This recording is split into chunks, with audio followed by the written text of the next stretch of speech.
नमस्ते फ्रेंड्स। तो अभी जो हम लोग चर्चा करेंगे वह सब्जेक्ट है blood component myths and facts. तो एज ए हीमेटोलॉजिस्ट मैं अपने राज्य में प्रैक्टिस कर रहा हूं और अपने मरीजों और उनके अभिभावकों का काफ़ी दर्द महसूस करता हूं जब उनके मरीजों को ब्लड की ज़रूरत पड़ती है और परेशान रहते हैं कि कैसे हम ब्लड डोनेट करें, कैसे कहां से ब्लड लें, फिर उसको कैसे चढ़ाएं। तो इसी संबंध में मैंने सोचा कि छोटा सा एक वीडियो आप लोगों से शेयर किया जाए ब्लड कंपोनेंट्स के बारे में। तो ब्लड कंपोनेंट्स जो अवेलेबल हैं हमारे यहाँ, जो हम लोग यूज़ करते हैं, वो है ब्लड कंपोनेंट्स जैसे PRBC, packed RBC, random donor platelet या सिंगल डोनर प्लेटलेट और प्लाज्मा, फ्रेश फ्रोजन प्लाज्मा। और बहुत सारे ऐसे जगह हैं जहाँ की ब्लड कंपोनेंट के साथ ब्लड बैंक नहीं है, वहाँ होल ब्लड की फैसिलिटी है बहुत सारे डिस्ट्रिक्ट्स में।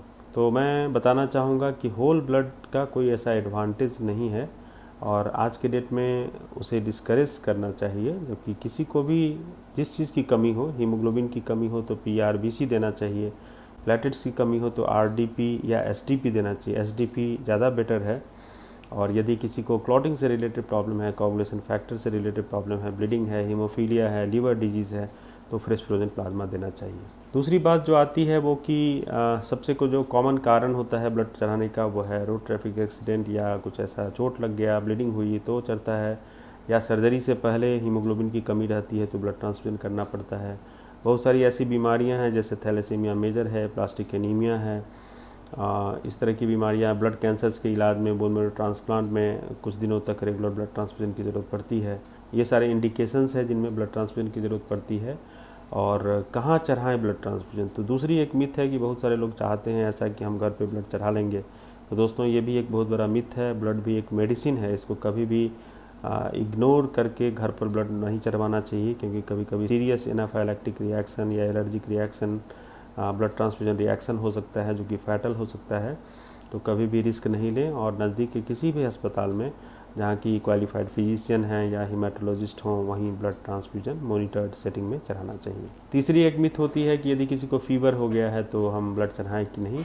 तो ब्लड चढ़ाना चाहिए। यदि किसी को फीवर किसी इन्फेक्शन की वजह से है या कोई अन्य बीमारियां हैं जैसे ब्लड कैंसर हैं या प्लास्टिक एनीमिया के साथ फीवर है और उसके हीमोग्लोबिन भी कम है, प्लेटलेट्स भी कम है, तो उसमें ब्लड देना होगा, नहीं तो वो फैटल हो जाएगा, वो नुकसानदेह हो जाएगा। ब्लड जो भी ब्लड बैंक में रखे जाते हैं वो एक स्टेबल टेम्परेचर पे रखे जाते हैं। और सारे कंपोनेंट्स जो हैं वो अलग अलग टेम्परेचर पे रखे जाते हैं। बहुत सारे लोग करते हैं कि ब्लड बैंक से ब्लड ले जाते हैं, PRBC, RDP, उसको नॉर्मल होम रेफ्रिजरेटर में फ्रिज में रख देते हैं, जो कि गलत है। और ऐसा करने से जो उसमें कंपोनेंट्स है, RBC है, प्लेटलेट्स है, वो ख़राब हो जाते हैं, उनमें टॉक्सिन्स जमा हो जाते हैं जो कि हमें हार्म कर सकते हैं। तो कोई भी घर पे जो ब्लड चढ़ाने की प्रैक्टिस है उसको डिस्करेज कीजिए। जाते जाते मैं एक बात बताना चाहूँगा कि चूँकि हमारे यहाँ काफ़ी मरीज़ खून से संबंधित बीमारियों के हैं जिन्हें ब्लड की ज़रूरत पड़ती है, खासकर बच्चे जो होते हैं थैलेसीमिया मेजर के या प्लास्टिक एनीमिया के पेशेंट्स हैं, उन्हें रेगुलर ब्लड ट्रांसफ्यूजन की ज़रूरत पड़ती है। हमारे बिहार राज्य में भी 1000 से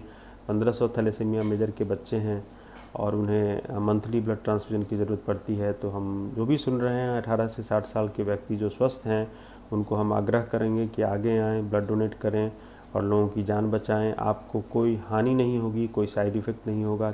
हर 3 महीने पर आप ब्लड डोनेट कर सकते हैं, आपको अच्छा लगेगा। इसके बहुत सारे फ़ायदे हैं, उसको हम बाद में कभी किसी मीटिंग में डिस्कस करेंगे या किसी डिस्कशन में हम लोग इसको शेयर करेंगे। मैं आप लोगों का धन्यवाद दूंगा कि आप लोगों ने इस चर्चा को सुना और आप अपने फीडबैक दे सकते हैं ताकि आगे हम अपने आप को और इम्प्रूव करें।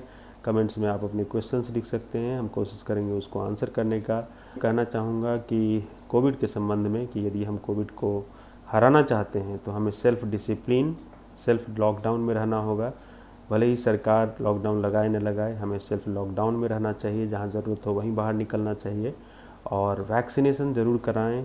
कितने तरह की डिस्कशन हो रही हैं, कौन लोग क्या कह रहे हैं, नेगेटिव बातों पर कभी ध्यान नहीं दें, वैक्सीनेट कराएं और हम तभी सेफ रहेंगे और हमारा देश सेफ रहेगा। धन्यवाद। जय हिंद।